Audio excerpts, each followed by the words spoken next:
원 플러스 한우로 고급지게 회식하자. 경성 한우. 400평 규모, 550석 규모의 웨이팅 없는 한우 맛집. 경성 한우. 매일 직접 작업하는 신선한 한우. 가격에 놀라고 품질에 또 놀란다. 경성 한우. 네이버에서 직전 경성 한우를 검색하세요.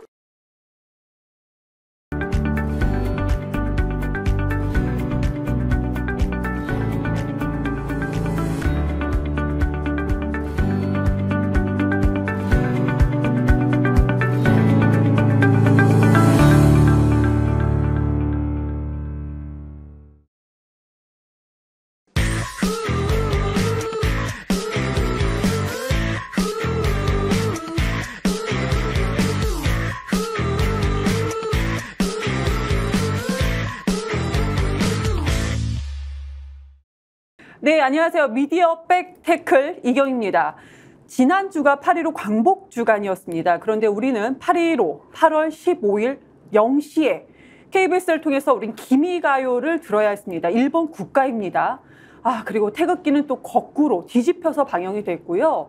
거기에서 끝나는 것이 아니고 또 국민의힘은 포털이 좌파에 장악됐다. 이런 이상한 헛소리를 하고 있습니다. 그거 하나하나 짚어보도록 하겠습니다. 그래서 우린 결론은 박민 사장이 왜 사퇴까지 해야 되는지까지도 짚어보도록 하겠습니다.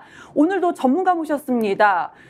시민언론 민들레 김성재 에디터님 함께 이야기 나눠보겠습니다. 안녕하세요. 네, 안녕하세요. 네, 지금 제가 너무 화가 나요. 네. 눈을 자꾸 깜빡깜빡거리는데 솔직히 이번 주는 지난주하고 연속으로 열이 막 많이 났던 것 같아요. 아직 더워서 그런 거 아니에요? 아니요, 열이 났어요. 때문에. 뉴스를 보고 열이 나서 열이 나면은 그거 있죠. 눈이 건조해지는 거 혹시 못 느끼셨나요? 그래도 자꾸 눈이 이렇게 깜빡깜빡거리네요. 근데 자꾸 우리 에디터님께서 더웠다 말씀해 주시는데요. 덥기도 했고. 요즘 너무 덥잖아요. 뉴스 보면서 밤에도 열도 났어요. 너무 덥고. 네. 바깥에 나가면 날씨 때문에 너무 덥고 좀 시원한 데 가서 뭘 좀 봐야겠다고 뉴스 좀 보고 하면 에어컨 때문에 덕분에 시원하긴 한데 뉴스 보다가 열받는 거죠. 너무 지금. 화납니다. 어떻게 지금 대한민국의 뉴스가 이 정도까지 망가지지? 하는 생각이 듭니다. 보셨어요? 8월 15일 0시에 기미가요. 오페라 나비부인이죠? 네. 혹시 그 전에 오페라 나비부인을 보셨는지 아니면 기미가요가 나오는 거를 8월 15일 0시에 혹시 보셨나요? 밤에는 아마 그날 제가 늦게까지 술 먹느라고 못 봤던 것 같고요. 제가 8월 15일 밤에 늦게까지 술을 자느라고 못 본 건 아니고. 네. 근데 아마 대부분 집에서도 그 시간에 굳이 KBS 틀어놓고 그거 보신 분들이 그리 많지는 않을 거예요 아마. 근데 저는 어쨌든 다른 이유로 보지 못했고. 네. 나비부인이라는 오페라. 이경님 오페라 좋아하시잖아요? 오페라 좋아할 것 같은 분위기인데. 고맙습니다. 오페라 좋아할 것 같은 분위기라는 것은 약간 좀 교양 있어 보인다 이런 건가요? 모르겠습니다. 그런데 저는 오페라 그렇게 좋아하지는 않는데 그리고 이게 제가 일본 게이샤하고 미국 해병 해군 장교의 어떤 사랑 러브 스토리잖아요. 이탈리아 작곡가인 누구죠? 푸치니인가요? 네. 학교 다닐 때 음악 시간에 들어보고 요즘에 굉장히 많이 들어보게 돼서 푸치니 오페라. 그래서 그건 좋아하지 않아요. 저는 본 적을요. 일본에서 가장 가까운 독도 등대 있죠. 독도 이사북길 63 독도 등대로 제 본적을 옮겨놓은 사람이에요. 진짜요? 네. 왜요? 본 적이요? 또 처음 들었습니다. 지금. 제가 몇 달 전에 언론을 접했었는데 독도로 본적을 옮긴 일본인이 5,000명이 넘고 우리나라는 3,000명 정도가 된다. 그런데 우리가 한 몇 년 전에, 수년 전에 우리가 본적을 독도로 옮기기 운동이 한참 왕성하게 일어났었죠.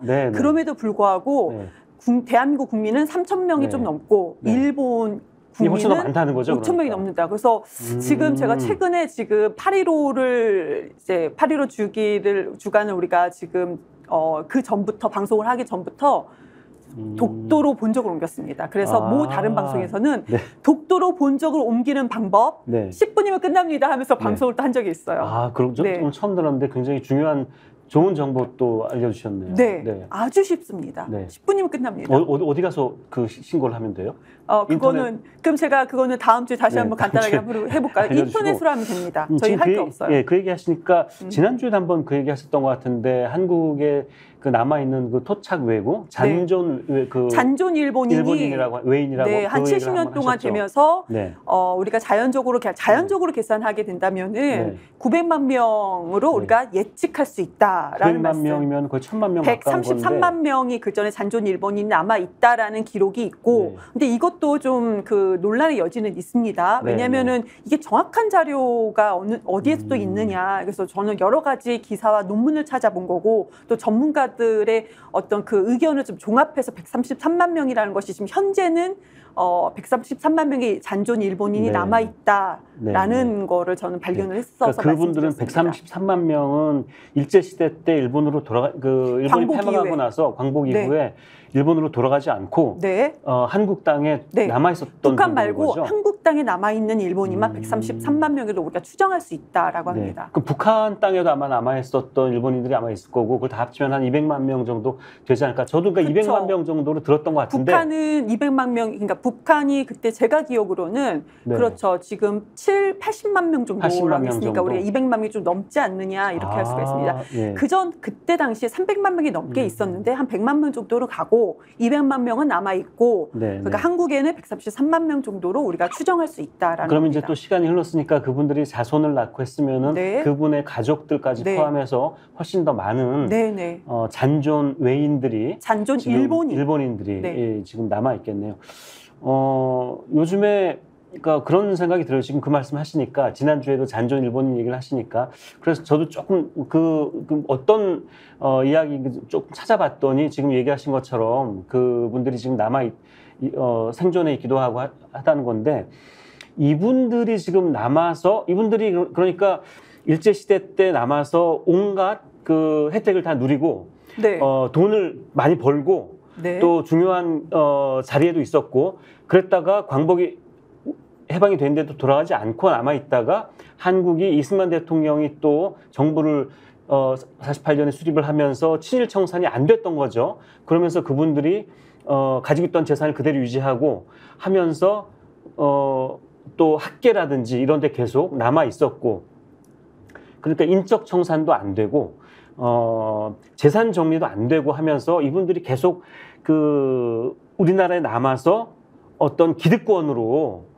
살아왔던 것 같고 그러면서 기득권으로 살아오면서 계속 그 친일 청산을 방해하고 이분들이 계속 지금 남아 있는 게 아닌가 싶은 생각이 들어요. 그래서 맞아요. 지금 저도 같은 생각입니다. 그렇죠. 그런 거죠. 그래서 그분들이 지금 2024년 8월 15일 이런 그 광복절 같은 날에 말하자면 KBS에서 이승만 다큐를 방영하도록 하고 또 그 나비부인 같은 기미가요가 울려 퍼지는 그 오페라를 방영을 하고 맞아요. 기미가요 내용이 천황이 그러니까 일본은 하늘천의 황자로 써요. 천황이 천년만년 통치한다라는 내용입니다. 아 그래요? 그리고 무슨 자기네가 왕도 아니고 무슨 천황이에요. 그것도 웃기다는 생각이 저는 드는데 아무튼 기미가요 내용은 천황이 천년만년 통치한다는 내용을 우리가 8.15 자정에 그걸 들어야 했습니다. 그것도 공영방송이라는 KBS를 통해서. 그래서 왜 우리가 이걸 들어야만 했는가? 뒤에 뭐 여러 가지가 있지만 우리가 지금 현재 유추할 수 있는 것은 이제 잔존 일본인을 우리 그 에디터님께서 말씀을 해주셨던 거고요. 저는 이 KBS 이번 이 광복절 즈음에 이제 벌어지고 있는 일들이 그냥 참사예요. 이거는 그냥 방송 사고가 아니라 참사고요. 그날 8월 15일 밤 9시 뉴스 9이죠. 메인 뉴스인데 메인 뉴스에서 앵커 두 분이 이제 번갈아 가면서 사과문을 읽었어요. 이제 그걸 나중에 이제 유튜브를 통해서 제가 봤는데 그거는 이제 뉴스 태극기가 뭐 뒤집힌 것까지 다 포함해서 그 대신 우리 조금 전에 말씀 주셨던 그 이승만에 대해서 찬양했던 그 기적의 영화 무슨 뭐 제목이 갑자기 생각이 안 나네요. 이승만 다큐. 이승만 다큐. 기적의 시작. 기적의 시작에 대해서는 언급을 안 했고 그 얘기는 전혀 언급 안 우리가 했고. 그 얘기는 그 뒤에 다시 한번 나눌 거고요. 그러면은 사과 멘트를 좀 전 들어봤는데 그거 지적을 안 할 수가 없어요. 예, 사과 멘트 적절하지 못한 편성이었다. 예, 맞습니다. 시청자에게 그 뭐 깊이 네, 사과한다. 네. 적절성 여부를 면밀히 검토하겠다. 이것도 해야 되는데 문제죠. 그러지 못했다. 네, 그리고 네. 이것도 뻔해요. 네. 진상조사, 네. 관련자 문책, 네. 재발 방지 대책을 하겠다. 이건 네. 너무 형식적인 것을 네. 메인 뉴스의 앵커가 여기까지만 얘기한 것을 이것으로 사과로 끝. 네. 지금 잘 지적해 주셨는데 문장 하나, 사과 문장 하나하나가 이것은 진정성이 있다라고 보기도 힘들고 어떻게든 이 파문을, 이 파장을 빨리 덮으려고 하는 그런 느낌이 굉장히 강하고요. 그리고 예를 들어서 이게 실수였다라고 지금 하죠. 네. 실수였다라고 하는데 이게 과연 정말 실수였는지 그 부분도 저는 도저히 믿을 수가 없고, 그리고 또 하나는 맞습니다. 이 사과를 저는 이것도 깜짝 놀랐어요. 아니 이거를 9시 뉴스에서 앵커 둘이 나와서 두 사람이 나와서 이렇게 한 40초 걸렸거든요. 제가 네. 시간 재보니까 이렇게 하고 끝날 일인가. 40초였어요? 네, 이거는 그렇게 하고 끝날 일이 아니거든요. 우선 실수라고 하는 부분에 대해서 제가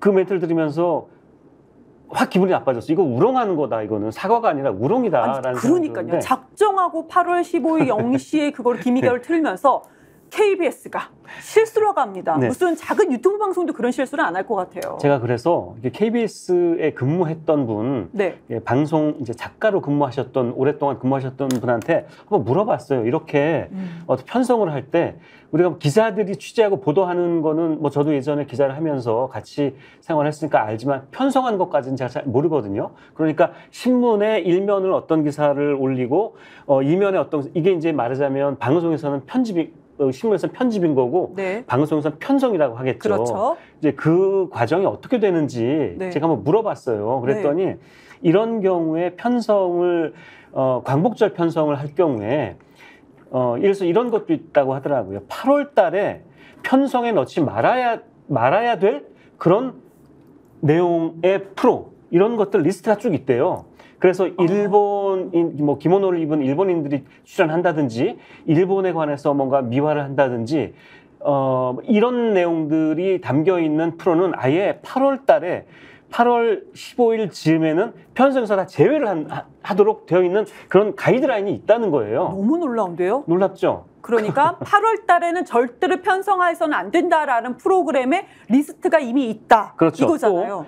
만약에 6월은 우리가 보훈의 달이잖아요. 네. 보훈의 달에는 주로 이제 유교와 관련된 편성들을 많이 하죠. 네. 그러면서 유교와 관련된 편성에 적절치 않은 프로는 6월 달에는 빼자, 이런 가이드라인이 다 있다는 거예요. 그렇다면 올해 8월 15일에 방송에서 안 되는 이런 가이드라인도 이미 편성 담당자들과 책임자들은 다 알고 있었다는 거예요. 아니 그러면은 이거를 사과하는 과정에서도, 그러니까 네. 메인 뉴스에서 앵커 두 사람이 나와서 40초 동안 사과를 했는데, 네. 제가 조금 전에 말씀드렸던 것처럼 그 사과 내용에 적절성 여부를 면밀히 검토하겠다 했습니다. 근데 이미 편성하지 말아야 되는 리스트가 있는데 이제 와서 사과한답시고 적절한지 면밀히 검토하겠습니다. 이렇게 국민을 또 우롱한 건가요? 이게 거짓말이죠. 그러니까 적절성 여부를 면밀히 검토해야 했는데 그러지 못했다. 이건 거짓말인 거예요. 그러니까.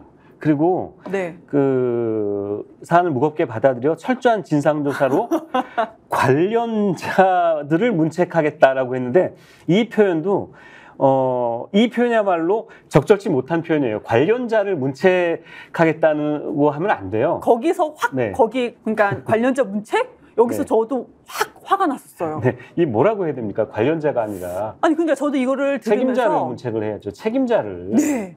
관련자? 뭐 PD? 아니 뭐 기술직 직원? 누구 얘기할 거야?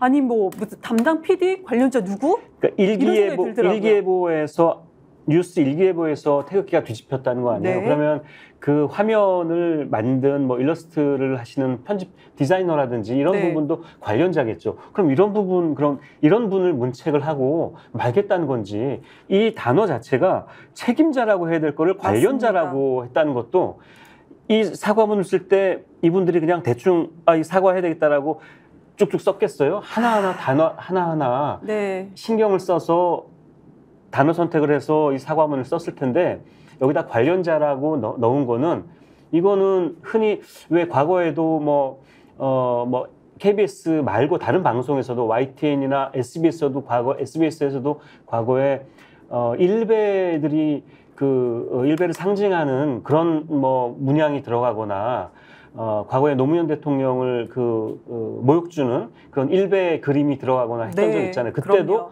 방송사들이 똑같았거든요. 실수였다고. 실수라는 얘기 많이 있었죠. 네. 근데 그 실수가 아니죠. 다 누군가가 의도적으로 넣은 거거든요. 네. 이걸 태극기 뒤집힌 것도 네. 이게 과연 정말 실수였을까? 8.15 광복절날 나가는 태극기를 뒤집어서 낸 게 실수였을까? 이런 강한 의심이 들고, 그리고 이날 0시에 기미가요가 울려 퍼지는 나비부인이라는 오페라를 방영한 것도 저는 이게 적절한지 여부를 면밀히 검토하지 않았기 때문이 아니라 면밀히 검토하고 넣은 거다라는 생각이 들어요. 그 면밀히 검토하고 네. 기미가요를 틀고 네. 태극기를 뒤집고 네. 그리고 나중에 사과한답시고 책임자 문책이 아니고 관련자를 문책하겠다. 네. 이게 다 작정하고 만들어진 시나리오라는 거죠. 그렇죠. 저는 아무튼 덕분에 이번 기회에 나비부인 오페라 유튜브 보셨어요? 아니 유튜브에 찾아보니까 있더라고요. 네, 그래서 보셨나요? 그게 이제 너무 시간이 길잖아요. 그래서 몇 시간? 2시간 되나요? 네, 그것도 1막, 2막 몇 장까지 네. 있어서 다 보지를 못했고 좀 빨리 돌리게 해가지고 좀 보기도 하고 도대체 어떤가 그랬더니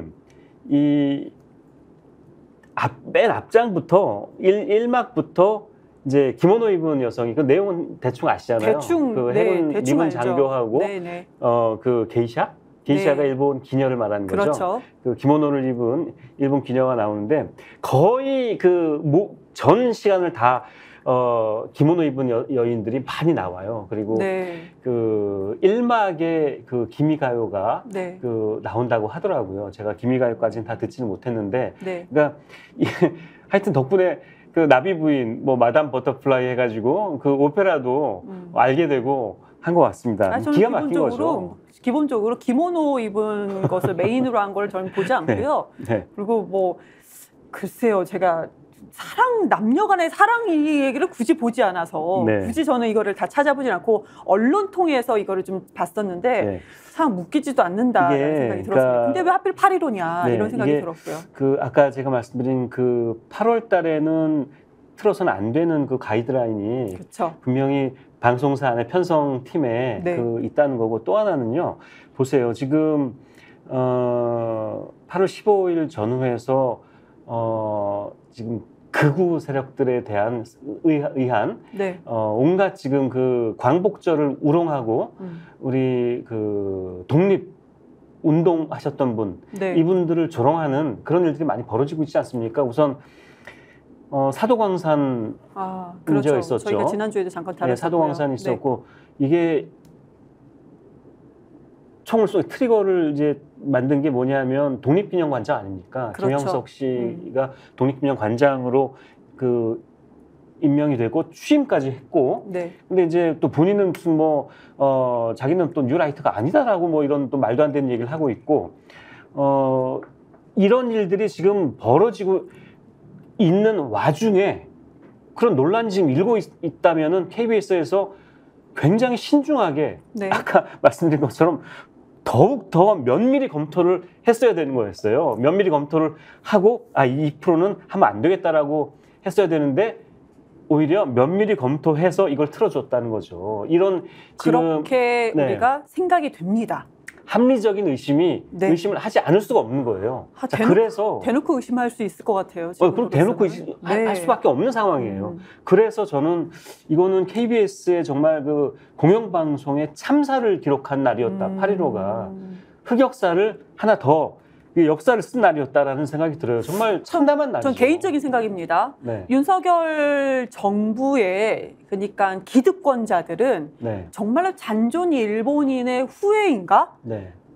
라고 만약에 이렇게 이제 그 전제 조건을 건다면 맞구나. 네. 저는 개인적으로 그렇게 생각합니다. 맞구나. 네. 그래야지만이 우리가 왜 네. 이러지? 미친 건가? 네. 왜 이래? 이런 생각에 대한 정답이 나올 수 있을 것 같아요. 자, 그런데 방통위에서요. 네. 이 KBS가 그 기미가요 방송을 하고 이거 관련돼서 신속히 심의에 중징계할 방침이라고 얘기를 했습니다. 그러면서 네. 중징계한다라는 건데 근데 이제 그 법정 제재인 경고를 아마 내릴 것이다라고 언론을 또 보도하고 있습니다. 그래서 네. 이상한 거예요. 네. 중징계?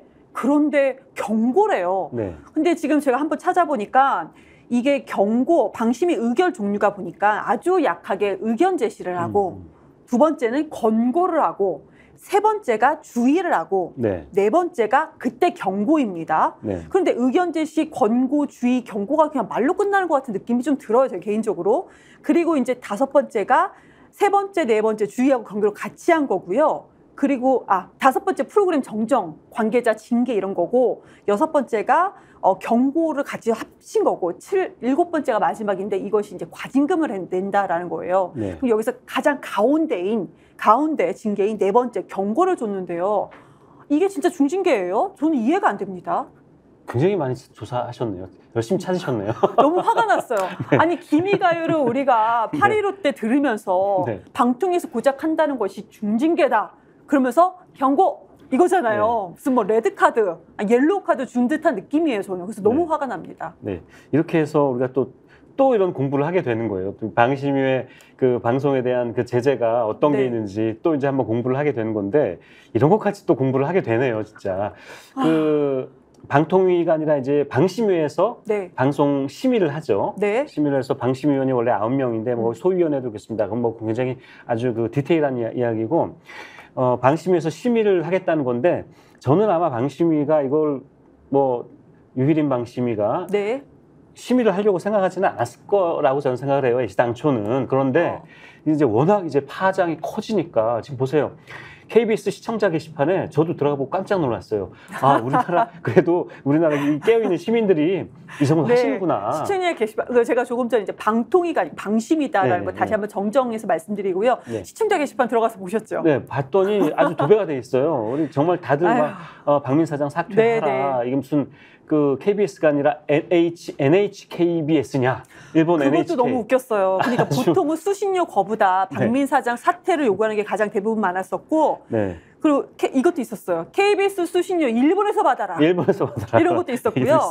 KBS가 이제 네. 코리안 브로드캐스팅 그 시스템이잖아요. 네. 근데 이거를 JBS다. KBS가 아니고 네. 재팬 브로드캐스팅 시스템이다. 네. 이것도 아주 기발한 그런 글이 시청자 있었습니다. 게시판에 이제 청원이 굉장히 많이 올라와서 네. 이제 시청자 게시판에 도배가 됐죠. 1,000명 이상이 동의를 하면 답을 해야 됩니다. KBS 쪽에서 공식적으로. 근데 1,000명 이상인 그 청원이 지금 여러 개가 지금 생겼어요. 그래서 하여튼 제가 보니까 굉장히 많은 분들이 시청자 게시판에 이제 그 아주 격렬하게 항의를 하시고 그리고 야당에서도 이 문제를 굉장히 또 격하게 비판을 했죠. 민족문제연구소는 말할 것도 없고 시민단체에서도 그랬고 심지어 조선일보도 비판을 했어요. 그러게요. 저도 조선일보 비판하는 거 보고는 그런 것 같아요. 조선일보까지 비판을 하니까 방심위가 이거에 대해서 중징계한다가 아니에요. 그 네. 중징계 뭐 회의가 들어갔다는 것도 아니고 네. 중징계할 방침이다라고까지 보도가 좀 나온 거예요. 네, 이제 심의를 그래서 이제 하겠다는 건데 이제 워낙 여론의 그 비판이 거세니까 네. 방심위가 심의를 하겠다는 건데 그 이제 심의 아까 다 찾아오셔가지고 그 단계. 7가지, 7개의 단계에서 가장 가운데인 네, 그냥 경고. 네. 옐로우 카드. 이 정도. 저도 7개 단계가 뭔지는 지금 정확히 다는 기억을 못 하는데 네. 대체로 이렇습니다. 방심위 심의를 해서 심의 결과가 행정지도라는 게 있고요. 네. 크게 부류가 범주가 행정지도가 있고 법정제재라는 게 있는 것 같아요. 네. 근데 행정지도는 조금 그 경미한 사안에 대해서 행정지도를 한 거예요. 네. 크게 문제가 안 되는 거, 단순 실수라든지 네. 뭐 이런 거. 근데 법정제재는 좀 그 심하다 싶은 거. 네. 너무 그 굉장히 강하게 혐오 발언을 했다든지 또 그 홈쇼핑 같은 것도 방송이기 때문에 심의를 하지 않습니까? 네네. 그래서 그 허위 사실을 이렇게 뭐 홍보를 했다든지 네. 이런 경우 이제 그 중징계를 법정 제재라는 좀 그 무거운 제재를 가하는데 법정 제재에 해당하는 것이 우리가 아마 많이 들어보셨을 거예요. 관련자 문책이라든지 네. 뭐 이런 것들이요. 근데 지금 제가 아까 단계를 7단계 말씀드렸잖아요. 경고가 4번째예요. 네, 5번째가 이제 관련자 징계가 그러니까 있어. 경고 정도면 관련자 문책이 들어가지가 않을 것 같아요. 그러면. 네?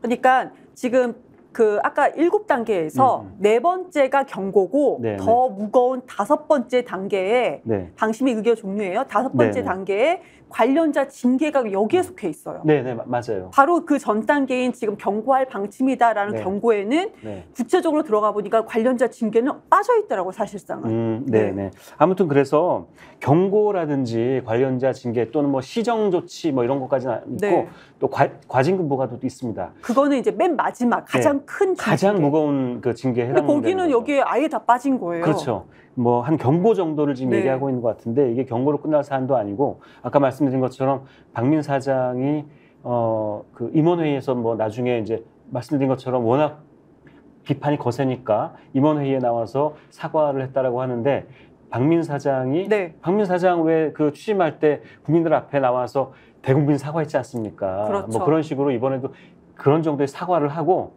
사퇴까지도 해야 되는 사안인데 아무튼 방심위가 이제 이렇게 그 심의를 하고 제재를 하겠다는 거는 그만큼 이거는 굉장히 중요한 사안이다라는 건데 그것도 이제 뭐 한 경고 정도의 그 제재를 하겠다라는 선에서 끝날 것 같아요. 근데 아무튼 경고 혹은 그 위에 있는 아까 하신 관련자 문책 또 뭐 과징금 이 정도는 굉장히 강한 거라서 이 정도 그 제재를 받으면 방송사들은 방송 재허가 재승인 이제 심사를 받죠. 그래서 점수를 받는데 이건 그냥 지금 이야기하셨으니까 제가 설명을 드릴게요. 1000점 만점으로 해서 거기서 점수를 깎는 식으로 이제 평가를 내립니다. 그래서 지금 경고할 방침이다라고 해서 방심위가 얘기한 건데 이거는 제어가 단계에서 점수를 조금 낮아지게 하는 거 정도인 거죠. 그렇죠. 근데 그런 효력만 하는 거죠. 이제 이게 누적이 되면 이제 점수를 막 계속 까먹겠죠. 몇 점씩 깎는지 모르겠는데 그래서 1000점 만점에서 750점 이상을 받으면 방송사들이 5년 동안 이제 따로 심사를 안 받고 재허가를 받아요. 재허가를 받아 계속 방송을 할 수가 있어요. 그리고 아마 680점 정도 받으면 3년 재허가를 받는다든지 이제 650점 미만을 받으면 뭐 조건부 재허가 그래가지고 어떤 재허가를 받긴 받아요. 조건부로. 얼마 전에 MBN은 이제 재허가 대상이 아니라 종편이라서 재승인 대상입니다. 그러니까 지상파는 KBS, MBC, SBS는 재승인이라고 하고요. 종편이라든지 또 엄청 구체적으로 들어가시네요. 이런 방송은 재승인, 재허가 이런 용어가 나오니까 이제 그것도 아마 알고 계시면 좋을 것 같아서 말씀드리는 건데 아무튼 MBN이 재허가 못 받을 상황이 됐었죠. 근데 이거를 또 방통에서 이제 좀 봐주자 뭐 이런 식으로 해가지고 조건부로 해가지고 허가를 해서 MBN 지금 나오잖아요. 방송하잖아요. 이제 이런 식이에요. 근데 이런 식으로 점수가 이제 계속 깎이게 되면 재승인을 5년을 받거나 3년을 받거나 아니면 조건부로 받으면 방송사들이 굉장히 이제 그 비상이 걸리는 거예요. 그래서 MBC 같은 경우에 지금 선거방송심의위원회라든지 방송심의위원회에서 그동안 17번인가 그 중징계 그 법정 제재를 내렸잖아요. 그 법정 제재 17번 내린 게 그 행정법원에서 다 효력 정지 또 맞고 뭐 이 얘기를 지난주에 했지 않습니까? 이렇게 계속 받으면요. 점수가 계속 누적이 돼요. 그래가지고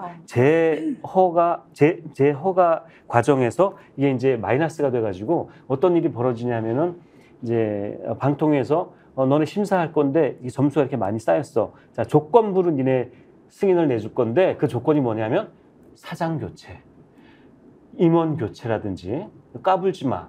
이런 식으로 이제 목줄을 줄 수 있다는 거죠. 그래서 방송사들은 말씀을 들어보니까 자 보세요.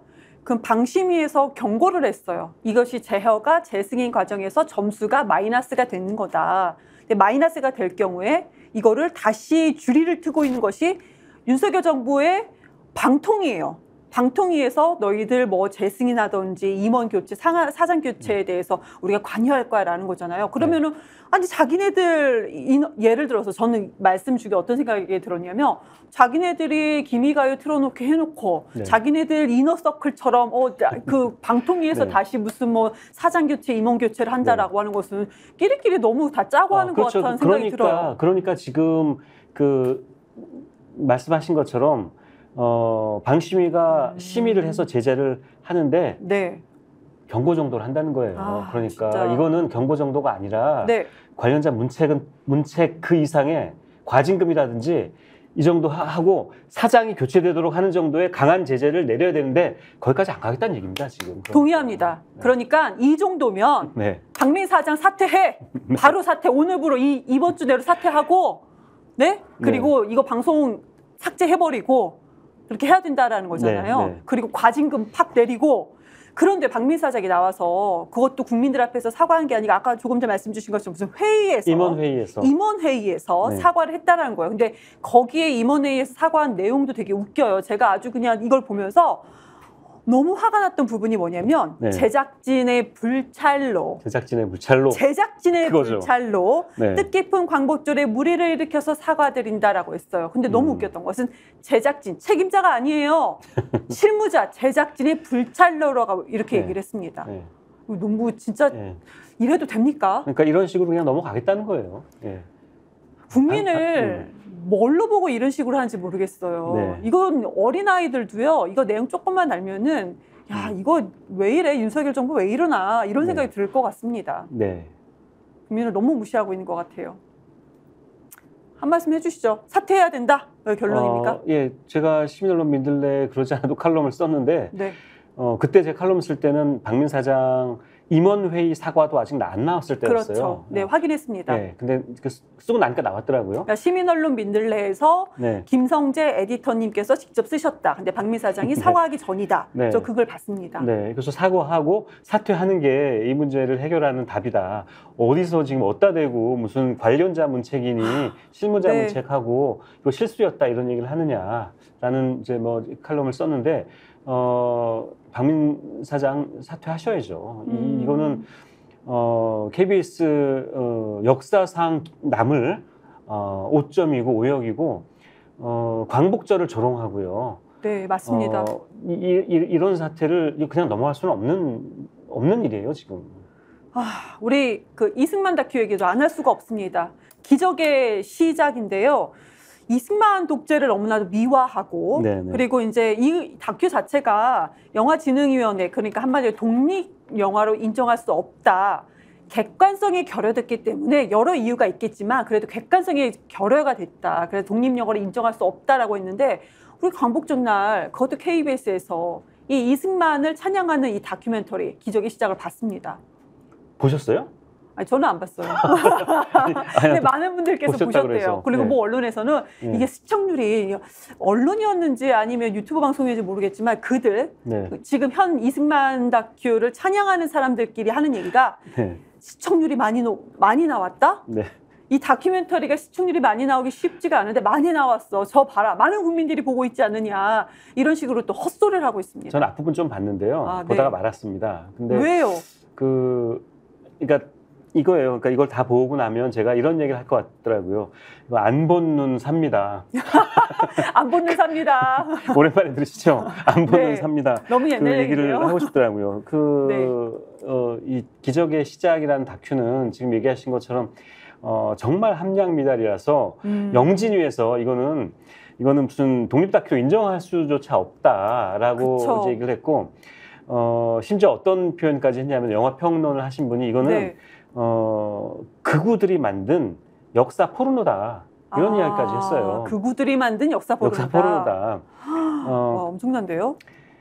그 내용이 그러니까 네. 그 아주 유명한 이제 탤런트가 이제 이승만 대통령 역할을 하는데 네. 그러니까 처음부터 끝까지 이승만 찬양하는 겁니다. 이승만 찬양하고 찬미하고 네. 찬송하고 하는 건데 이런 식이에요. 그러니까 이승만 대통령이 그 6.25 전쟁을 승리로 이끌었다. 라든지 이승만 대통령이 6.25를 승리로 이끌었다라는 그런 대사가 네. 그런 그 자막이 나오고요. 그리고 이제 이런 것도 나와요. 이승만 대통령이 6.25 이제 터졌어요. 터졌는데 아주 비장한 목소리로 그 배우가 이렇게 얘기합니다. 국민들이 남아 있으면 나는 서울을 떠날 수가 없다라는 이야기를 하는 장면이 나오는데. 잠깐만요. 이승만 대통령을 연기했던 배우가 국민들이 남아 있으면 나는 서울을 떠날 수 없다 이렇게 말을 했다라는 거잖아요. 근데 그분 한강 설교 끊고 가셨잖아요. 자기가 끊고 갔어요. 네. 근데 그런 그걸 왜 장면이 끊고 나와요. 가냐고요. 그러니까 이건 왜곡인 거죠. 역사 왜곡인 거죠. 그러니까요. 이게 사실관계가 결여된 게 맞네요. 그리고 이분이 독재자로만 잘못 알려졌다. 독재자로만 잘못 알려진 건국 대통령이다. 이런 그 자막도 나오고 또 그 어떤 분이 나와서 이런 얘기를 합니다. 제대로 나라를 만들려면 기독교를 근본으로 삼지 않으면 불가능하다라는 그러니까 이런 얘기도 나와요. 이건 그러니까 극우 우리 기독교가 굉장히 극우 성향이 굉장히 강하잖아요. 그렇죠. 개신교가 보수적인 강하잖아요. 기독교를 근본으로 삼지 않으면 나라를 제대로 만들 수 없다. 이런 종교 편향적인 그 대사도 나오고 3.15 부정선거가 2명을 쓰고 억울하게 퇴진을 한 것이다. 이런 또 이야기 하신 분의 증언이 나옵니다. 이런 모든 그렇죠. 지금 말씀 중에 이런 얘기를 증언이라고 하셨어요. 그러니까 그 팩트 자료, 근거 자료가 있는 것이 아니고 그냥 그분들이 나와서 주장한 거고 이승만 역할을 한 배우가 또 이렇게 얘기했다고 또 얘기를 한 거잖아요. 그냥.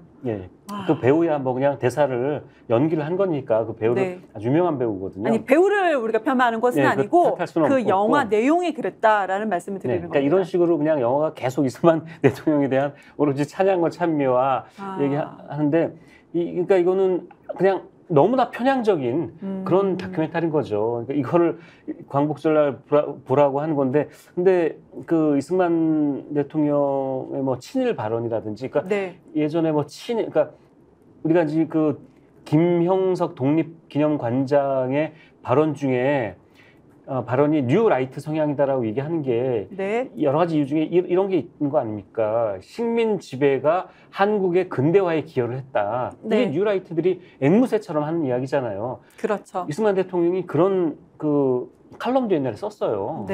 신문에 기고한 것도 있고, 그리고 하와이에서 그 저지른 이제 여러 그 정말 말도 안 되는 그런 거 아시죠? 그 하와이에서 무슨 짓을 하고 다녔는지 이승만 대통령. 이거는 많이 나왔었죠. 거의 뭐 백인 여성들 플레이보이. 플레이보이. 그러다가 그 미국 경찰에 그 체포돼서 기소까지 당했지 않습니까? 그럼요. 너무 부끄럽죠. 하와이 그 우리 교민들이 모은 독립자금 다 얻다가 다 그 방탕하게 쓰는 데 쓰고 뭐 이런 것도 있었고 그리고 나서 뭐 해방된 이후에 한국에 와서도 그가 정말 그 우리 독립운동을 했던 사람인지 의심스러울 정도로 그러니까 친일을 두둔하고 했던 뭐 그런 기록들이 다 있잖아요. 근데 이런 것들에 대해서는 전혀 이 영화에 나오지 않고 무슨 3.15 부정선거가 누명을 썼다는 듯한 뭐 이런 이야기를 하고 있고요. 이승만 대통령에 대한 기록은 그 얼마 전에 뭐 CIA가 그 공개한 자료에서도 다 나오고 있잖아요. 그런 내용도 하나도 안 담았어요. 이런 다큐를 8.15에 튼 거예요. 그리고 나서 답답합니다. 이거에 대해서 KBS가 이거에 대해서는 또 한마디도 하지 않아요. 사과도 하지 않고. 그러니까요. 하고 있지 않아요. KBS 아무 말도 안 해요. 그러니까 우리 그 9시 뉴스 메인 뉴스 앵커가 이제 사과했다. 제작진의 실수 뭐 이런 식으로 사과했던 거가 이승만 다큐는 아예 빠져 있습니다. 이게 지금 대한민국의 현실이고 대한민국의 언론 현실입니다. 너무 힘든데요. 지금 그래도 우리가 이 얘기를 하는데 시간이 너무 많이 갔어요. 그러네요. 이거 포털로 넘어갈까요? 어떻게 할까요? 포털로 이제 넘어가죠. 아무튼 제가 바로 넘어갈까요? 마무리만 한마디 말씀드리면 저희 시민언론 민들레에 이런 칼럼이 있습니다. 프랑스의 반역자 심판 한국과 달랐다. 이걸 한번 보시면 좋을 것 같은데 여기 보시면 뭐 아마 많이 이야기 들으셨을 거예요. 프랑스에서 나치에 부역한 사람들에 대해서 어떻게 심판을 했는지 우리가 잘 아는 알베르 까미라는 이 지식인이 어떤 이야기를 했고 그러니까 그 반역자들한테 자비를 주는 것은 드골도 이제 그 얘기를 했죠. 또 반역자들을 있는 결과다. 뭐 이런 네. 이야기를 해서 프랑스는 굉장히 철저하게 나치 부역자들을 심판을 했던 거죠. 네. 이제 우리는 그걸 못했던 거고 그걸 못하고 이렇게 세월이 흐르니까 아까 얘기하신 잔존 일본인들과 그 토착 왜구들 그리고 친일 극우 세력들이 지금 윤석열 정부에서 발호를 하면서 네. 숨어 있다가 세상 밖으로 나오면서 이런 일들이 벌어지고 있고 그것이 KBS라는 우리 공영방송을 통해서 드러나고 있다. 지금 윤석열 정권이 KBS를 완전히 장악을 끝냈습니다. 네. MBC를 장악하려는 그렇게 시도하는 그 과정에 지금 있는 거고요. 네. 근데 우리가 포털 얘기를 했잖아요. 네. 근데 포털이 윤석열 정부 지금 현재 국민의힘이 포털이 좌파에 장악이 됐다라고 주장하고 네. 나섰습니다. 네. 근데 이 사람들이 말하는 좌파에 장악됐다라는 근거가 현 정부에 대해서 비판하는 기사가 있다라고 하는 거예요. 네. 네. 그런데 우리 조금 전에 시민언론 민들레에 프랑스의 반역자 심판, 한국과 달랐다 이 기사 찾아보면 좋다고 말씀해 주셨잖아요. 네. 여기서 문제점이 있습니다. 시민언론 민들레는요. 포털에서 제목을 검색해도 검색이 됩니까? 안 됩니까? 안 됩니다. 안 돼요. 포털이 지금 이렇습니다. 지금 프랑스의 반역자 심판, 한국과 달랐다라는 시민언론 민들레 기사가요. 정말 잘 되어 있어요. 저도 이거를 여러 번, 한 3-4번씩 보면서 공부를 했거든요. 네. 근데 이것이 포털에 검색해도 기사가 나오지가 않아요. 뭐 어떻게 봐야 되냐. 시민언론 민들레 또는 시민 민들레라고 검색을 하고 들어가서 이 제목을 거기 안에서 찾아야지만 우리가 볼 수가 있거든요. 네. 근데 지금 우리 국민들이 포털을 접할 때 상황은 이런데 지금 윤석열 정부의 그리고 현재 여당은 장악이 됐다고 주장하고 있습니다. 시민언론 민들레를 보시려면 포털은 그 검색이 안 되니까 구글에서 검색하시면 나와요. 구글 검색은 나옵니다. 네. 그렇지만 포털 대한민국의 포털에서 검색하면은 나오지 않는다. 자, 이게 지금 왜 이러고 있는 거냐면요. 아주 이분들이 그러니까 우리 지금 그 윤석열 정부 국힘당 그리고 극우 세력들이 지금 벌써 몇 년 전부터 계획을 지금 다 짜놓은 거예요. 방송을 장악해야 되겠다. 네. 그래서 KBS 저렇게 했고 이제 MBC 남아서 이진숙 방통위원장 원래는 이동관, 김홍일 위원장 때 다 하려고 했는데 못한 거죠. 탄핵당하는 바람에 이진숙 위원장을 보내서 MBC로 장을 하자 지금 하고 있는 거고요. 또 하나가 뭐냐면 이제 포털을 장악하자는 거예요. 포털과 유튜브를 장악하자는 거예요. 이분들은 잘 알고 있어요. 뭘 잘 알고 있냐면 우리 국민들이 뉴스를 어디를 통해서 가장 많이 보고 있다는 것을 알고 있는 거예요. 우리나라 국민들이 뉴스를 어떻게 보냐면 방송하고 포털로 다 보시잖아요. 그렇죠. 유튜브로 많이 보시고. 예, 통계로도 다 나와 있어요. 포털로 보시죠. 보고 있고. 네. 그래서 방송은 이제 장악 작전이 이제 시작이 된 거예요. 한 절반 정도 된 거예요. MBC까지 했고. 그리고 이제 절반이요? 전 한 80% 된 것 같은데요. 뭐 김미가요 나왔으면 다 한 거죠. 뭐. 네. 뭐 JTBC라든지 뭐 다른 방송도 이제 뭐 이제 손을 보려고 하고 있고 이제 포털을 장악하려는 작전에 돌입을 한 겁니다. 네. 그런데 포털을 장악하는 방법이 이분들이 생각하는 건 이제 두 가지 방법이 있는 거예요. 하나는 뭐냐면 포털에서 시민언론 민들레는 아예 들어가지도 못하지만 포털에 윤석열 정부 비판적인 매체들이 있는데 이 매체들을 좌파 언론이라고 이제 부르는 거죠. 그런 매체들을 쫓아내는 겁니다. 쫓아낸다는 것은 포털에서 아예 우리가 검색이 안 되게. 그러니까 포털에서 뉴스가 보이지 않게끔 하는 거고. 그렇죠. 예. 포털에 뉴스가 보이는 방식은 두 가지가 있어요.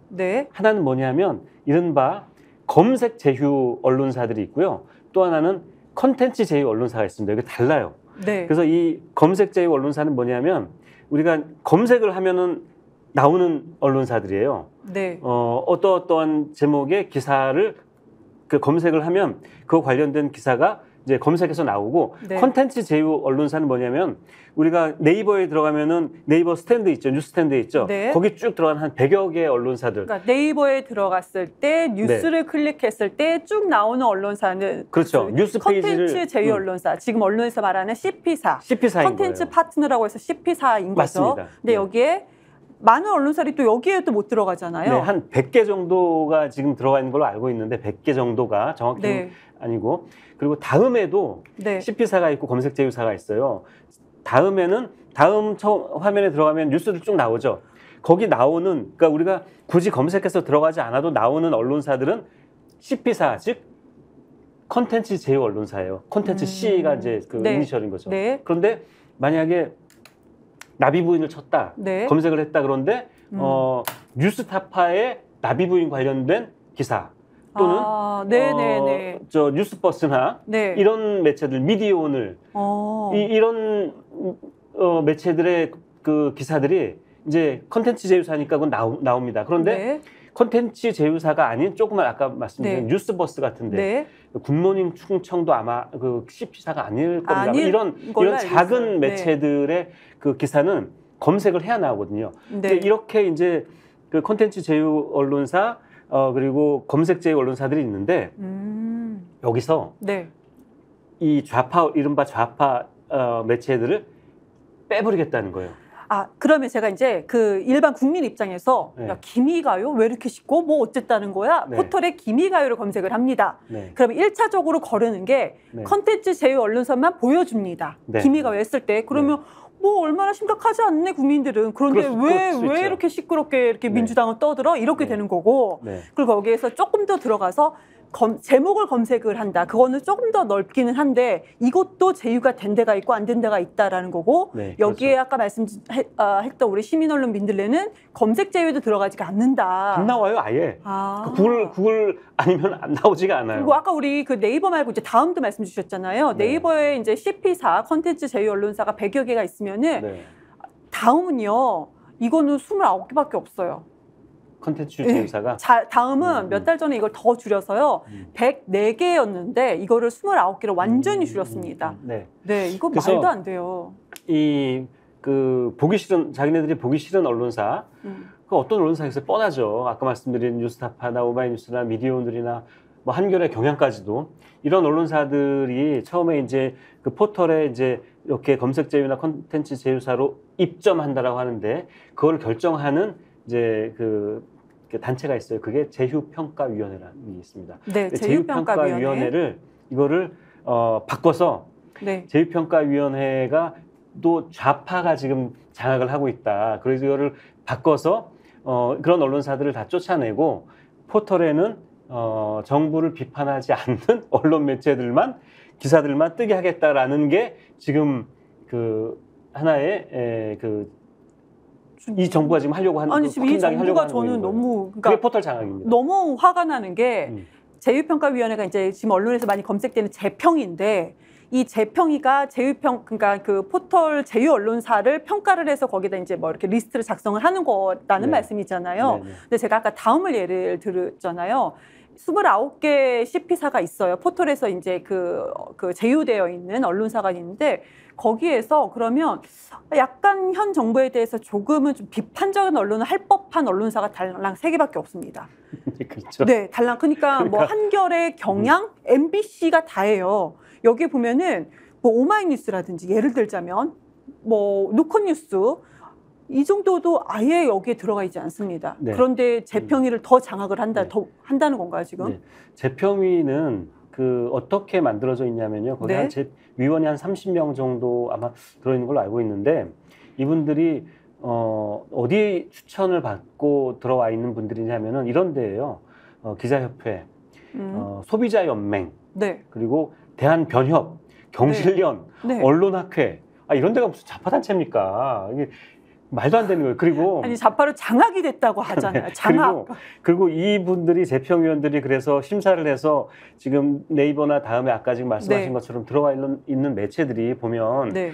조중동부터 시작해서 대부분의 매체들이 네. 다 보수적이거나 중도거나 이런 매체들이고요. 아까 말씀하신 그럼요. 것처럼 정부를 비판하고 있는 데는 한겨레, 경향, 오마이뉴스, MBC, JTBC 뭐라든지 또 뉴스타파라든지 뭐 미디어오늘이라든지 이 정도밖에 안 되는 거예요. 그러니까 제가 그래서 세봤어요. 네이버에 한 100개 정도가 뉴스스탠드에 올라와 있는데 네. 이 중에 저 윤석열 정부가 마음에 들어하지 않는 매체 한 몇 개나 될까? 10개도 안 돼요.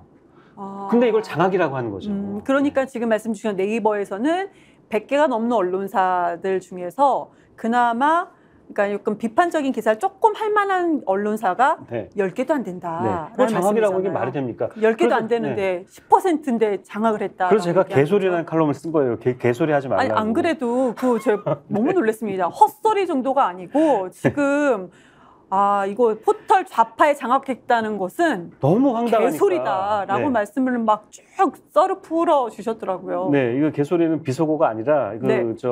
미국의 그 도덕 철학자인 프랑크퍼트 교수라는 분이 개소리라는 그 단어를 썼어요. 그래서 저도 비속어로 보통 쓰는 건 아는데 네. 비속어로 쓴 게 아니라 개소리와 거짓말 혹은 헛소리와 분명히 차이가 있거든요. 개소리와 헛소리의 차이가 뭔가요? 너무 궁금한데요. 헛소리나 거짓말이나 협작 이런 네. 거는 거짓말인데 거짓말의 네. 일종인데 이 거짓말을 하는 사람은 이것이 거짓말인지 아닌지 알고 하는 거짓말이에요. 네. 그리고 사실 진실에 대한 어떤 예의를 갖출 정도의 그런 거짓말을 우리가 헛소리나 이제 거짓말이라고 한다라고 이제 아까 말씀드린 그 프랑크퍼트 교수가 이제 한 얘기고, 이 개소리는 뭐냐면 거짓말인데 거짓말 중에도 이런 겁니다. 이게 사실이든 아니든 아무 상관없어. 그냥 떠들고 보는 거예요. 사실이어도 상관없고 거짓말이어도 상관없어. 그냥 어떤 이유의 목적을 가지고, 그 목적이 뭐냐면 이득을 얻기 위한 거죠. 자기한테 유리한 그런 그 이득을 얻기 위해서 그냥 아무 생각 없이 그냥 하는 게 그게 개소리예요. 그러면 지금 윤석열 정부가 한마디로 간결하게 말씀드리면 개소리하고 있다. 그런 거죠. 이 말씀이신 거죠? 그러니까 이분들은 국힘당에 지금 TF를 만들었다라고 하는데, 이분들이 포털이 좌파에게 장악됐다. 이거 본인들이 찾아보면 나와요. 그리고 아마 알고는 있을 거예요. 근데 알든 모르든 상관이 없어. 진실에 대해서는 관심이 없는 거예요. 그냥 얘기하는 게 거짓말을 하고 있는 거예요. 이게 바로 개소리라는 거죠. 프랑크퍼트 교수의 설명에 따르면. 그래서 개소리라는 네, 말을 썼습니다. 자, 두 번째 이분들이 그 포털을 장악하려고 하는 방법. 네. 하나는 이제 쫓아낸다는 거죠. 비판 네, 그러니까 언론들, 좌파 언론들 쫓아낸다는 거죠. 제휴를 포털에서. 하지 않는다. 네. 두 번째는 뭐냐면은 이 TF에서 나온 얘기인데, 뭐냐면 포털 가짜 뉴스 유통 금지, 유통 제재 이런 이제 이야기를 하고 있어요. 그건 뭐냐면요, 이런 겁니다. 포털에 올라온 기사 중에 네. 기사를 본 사람들이 네. 이거는 가짜 뉴스다라고 신고를 하면은 네. 신고를 하면 즉시 포털에서 네. 이 뉴스는 가짜 뉴스라는 논란이 있는 뉴스다라고 그 위에 표시를 하는 거예요. 잠깐만요. 네. 가짜 뉴스다라고만 신고만 하면 이거는 가짜 뉴스 논란이 있는 거다. 그러니까 네. 가짜 뉴스, 그것도 다 이렇게 검색해서 가짜 뉴스다라고 본인들이 그거를 네. 확실하게 뭔가 입증을 하는 것이 아니고 그냥 가짜 뉴스로 신고된 네. 뉴스입니다. 일단 그런 신고가 들어오면은 네. 그런 걸 붙이겠다는 거예요. 그럼 자기네들끼리 짜고. 그렇죠. 이거 가짜 뉴스입니다. 마구잡이로 그냥 현 윤석열 정권에 대해서 비판적인 모든 뉴스에 대해서 네. 이거 가짜 뉴스입니다. 막 이렇게 해요. 신고를 합니다. 그럼 이제 붙는 거예요. 라벨이. 그 딱지가 붙는 거예요. 그게 뭐냐면 유희림 방심위원장이 네. 청부 심의한 것처럼 심의 네. 사주한 것처럼 네. 우익단체들 사주해가지고 청부해가지고 이거 비판적인 기사네, 이거 가짜 뉴스라고 신고해. 그러면 신고를 하면 포털에 뜰 때 이제 그렇게 뜨는 거예요. 그러면 이거는 사람들이 이거는 이제 아주 그 정부를 비판한, 예를 들어서 MBC가 비판한 정부를 비판했는데 가짜 뉴스인가 보네, 이렇게 사람들이 믿을 수 있다는 거죠. 이런 식으로 하겠다는 정말 거예요. 국민 속이기 쉽습니다. 그것도 정부가 나서서 국민을 속이고 있어요. 그러니까 이런 방식은 심지어 언론학자들은 말할 것도 없고 네.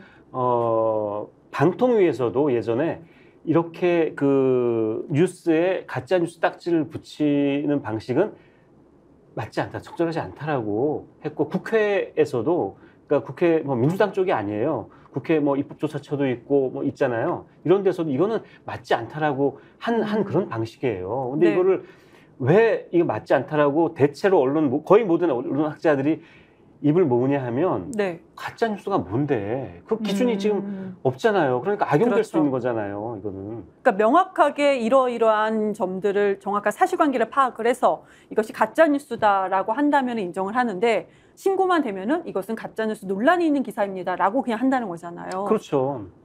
이거는 말이 안 되는 거죠. 너무 화가 납니다. 네, 이 개소리입니다. 그러니까 이거는 네, 헛소리가 아니고 개소리다라는 거죠. 네. 어떻게 지금 그러면 뭐 하실 말씀을 다 오늘은 다 해주셨나요? 네, 뭐 시간이 너무 지금 너무 많이 화가 나는데요. 네. 아니 저는 마지막으로 말씀드리면 이제 유튜브도 이제 장악을 하고 싶은데 유튜브는 아마 외국 회사인데 어떻게 장악합니까? 유튜브는 미국 회사라서 이건 어떻게 못하니까 포털 장악에 아마 적극적으로 아마 나설 겁니다. 나서서 공영방송 장악, 포털 장악해서 어떻게든 입을 틀어막자 이제 이렇게 나올 건데 저는 그래서 굉장히 너무 걱정되잖아요. 걱정되고 야, 이 사태를 어떻게 막아야 되나 했는데 이번에 그 KBS 시청자 게시판을 보고 저는 정말 좀 희망을 가졌어요. 위로가 됐어요. 아, 우리 깨어있는 시민들이 이거 그냥 두고 보지 않겠구나. 지금 MBC를 저렇게 하겠다는 것도 MBC 지키기 시민 모임 같은 것도 지금 만들어졌지 않습니까? MBC 지키기 시민 모임. 시민 모임 만들어져서 열심히 그분들 이제 MBC 그 기자들한테 이제 힘도 주고 뭐 이런 그 활동들 많이 하고 계시는데 우리 이제 이 방송 첫 시간에 이제 그런 얘기 많이 했잖아요. 언론 개혁. 지금 뭐 언론 개혁을 얘기할 단계가 아니라 어떻게든 언론 장악, 언론의 어떤 이 후퇴, 언론 파괴 이걸 지금 막아야 되는 이런 그 시기인데 결국 언론 개혁도 마찬가지고요. 언론 파괴를 막을 수 있는 거는 정말 시민의 힘밖에 없는 것 같아요. 그래서 민주당이 열심히 해주셔야 되고요. 민주당이 열심히 하도록 시민들이 또 감시하고 응원도 하고 또 시민들도 적극 나서서 그걸 해야 된다. 그 말씀 드리고 싶고요. 저는 이제 민주당 이제 전당대회 끝났잖아요. 그래서 민주당에다 또 이런저런 이제 이야기를 많이 하고 계시는데 뭐 비판할 때는 또 비판해야 되죠. 그런데 저는 이런 차이를 좀 이야기를 하고 싶어요. 뭐 민주당이 꼭 전 뭐 너무 훌륭하고 완벽하고 그래서가 아니라 민주당 정부가 등장했을 때와 이 국힘당 계열의 이 수구 세력들이 집권을 했을 때 이런 차이가 있지 않습니까? 우리 노무현 대통령 시절에, 노무현 정부 시절이나 문재인 정부 시절에 뭐 나중에 뭐 비판도 하고 뭐 아쉽게도 하고 이런 게 있었지만 민주당 정부는 뭐 그렇습니다. 이렇게 흔들릴 때가 있어요. 왼쪽으로 흔들리고 오른쪽으로 흔들리고 그렇지만 조금씩 흔들리지만 그래도 앞으로 가잖아요. 근데 이 국힘당 이 수구 정부는 뒤로 가잖아요. 뭐 이런 차이가 있어요. 그래서 우리가 지금 언론 개혁 나중에 또 민주당 정부가 들어섰을 때 언론 개혁 열심히 해야죠. 또 지금도 언론 개혁은 해야 될 부분들은 해야 되고 민주당이 해야 되고 하지만 이 언론 파괴에 대해서도 언론 파괴, 언론 장악에 대해서도 시민들이 좀 잘 알고 잘 지켜주셔야 된다. 네, 그 말씀 드리고 싶습니다. 네. 저는 솔직히 국민의힘 그것도 이제 윤석열 정부가 들어서면은 지금 모든 언론, 모든 포털을 다 땡윤 뉴스화 하려는 것 같습니다.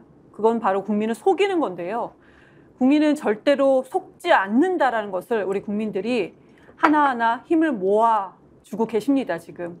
네, 민주당 뭐 정권 얘기했는데요. 민주당 뭐 잘해야죠. 뭐 잘해서 잘 할 거라고 믿고 또 잘해야 된다고 말씀을 드립니다. 그럼 우리는 깨어 있어야 됩니다. 네, 깨어서 함께 최소한은 속지는 말자라는 말씀을 꼭 드리고 싶습니다. 네, 미디어 백테이클 이번 주 어떠셨나요? 같이 공감할 수 있는 얘기로 함께 했는데요. 많이 공감이 되셨는지 모르겠습니다.